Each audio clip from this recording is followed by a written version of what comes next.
ఈ పన్నీర్ కర్రీ కోసం 1/2 table spoon oil, కొద్దిగా కరిగించిన గీ వేస్తున్నాను.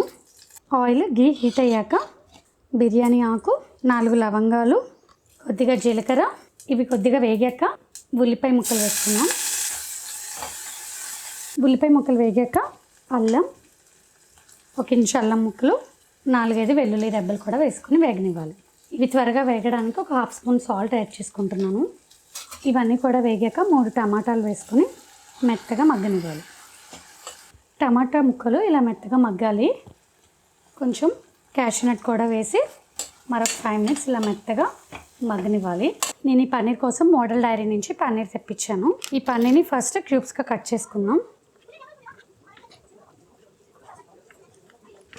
ఇలా మగ్గాక స్టవ్ ఆఫ్ చేయడం. ఇది కొంచెం చల్లారాక మిక్సీలో వేసుకొని ఫైన్ పేస్ట్ లాగా చేసుకోవాలి.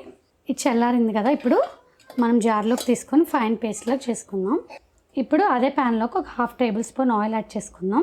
ఆయిల్ వేడయ్యాక మనం పేస్ట్ చేసుకున్నాం కదా, దాన్ని ఆయిల్లోకి వేసుకొని కొద్దిగా ఫ్రై అవ్వనివ్వాలి.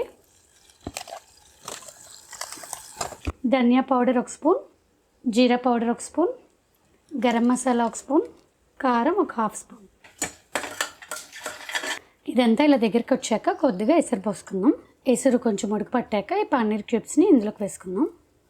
ఈ పన్నీర్ గ్రేవీలో ఉడుకుతున్నప్పుడు 1 స్పూన్ బటర్ వేద్దాం. పాల మీద నుంచి తీసినటువంటి క్రీమ్ కొద్దిగా యాడ్ చేస్తున్నాను. ఈ క్రీము బటర్ వేసాక సిమ్లోనే ఉడికించుకోండి ఒక 2-3 మినిట్స్. లాస్ట్లో కసూరి మేతితో గార్నిష్ చేస్తున్నాను. కసూరి మేతి యాడ్ చేయడం వల్ల కర్రీ అనేది చాలా ఫ్లేవర్ఫుల్గా ఉంటుంది. నేనైతే కోకోనట్ రైస్తో ఈ పన్నీర్ గ్రేవీ కాంబినేషన్ని చేస్తున్నాను.